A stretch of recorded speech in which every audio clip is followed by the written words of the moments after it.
Hi there, Dallas County Medical Society. It's Mark Casanova, your 2020 president and soon-to-be immediate past president. This year has presented us innumerable challenges, and I'm sure that we can all apply our own adjectives to describe the year that 2020 has been, many of which probably wouldn't be appropriate to share in this platform. But it has offered us some bright spots, and as we look towards 2021, some opportunities for further growth in the House of Medicine. It has allowed us as physician leaders, both at a county medical society level, a regional level, as well as a state level via TMA, to show our true capabilities to be not just healers, but teachers and leaders all at the same time. In terms of healing and the provision of care in a time of a pandemic, we've seen a remarkable level of courage and devotion amongst the healthcare community at large, and physicians in particularly leading those healthcare teams. We've seen mortality numbers improve in the sickest of our COVID-19 patients, yet there's still been immense loss.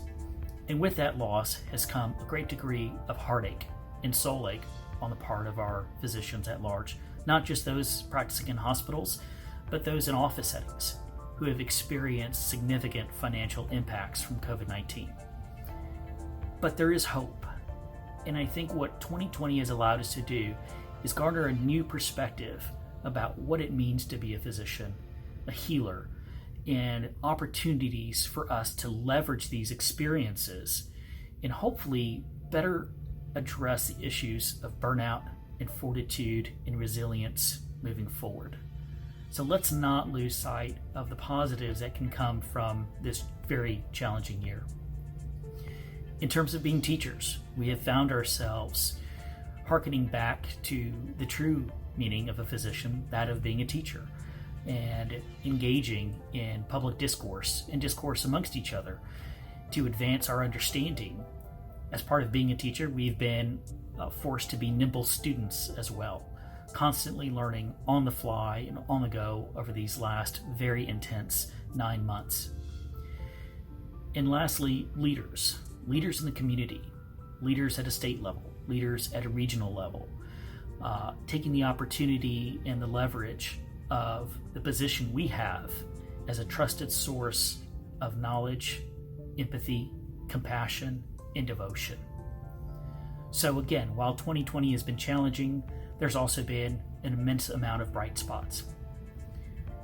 We, with cooperation at TMA, have delivered over $14 million in PPE to practicing physicians in Dallas County, helping to support them in either reopening their offices or maintaining a viable medical practice. We've seen our membership grow.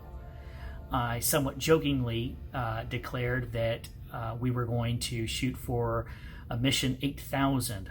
That was a desire we had in January of 2020 to see our membership grow from the range of 7,400 physicians to 8,000.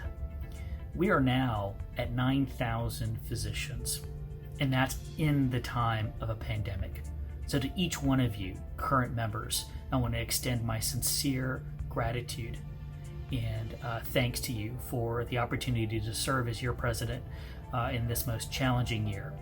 To those of you who may be viewing this, physician colleagues, friends who aren't members, I would strongly encourage you to bring your voice to the table at DCMS.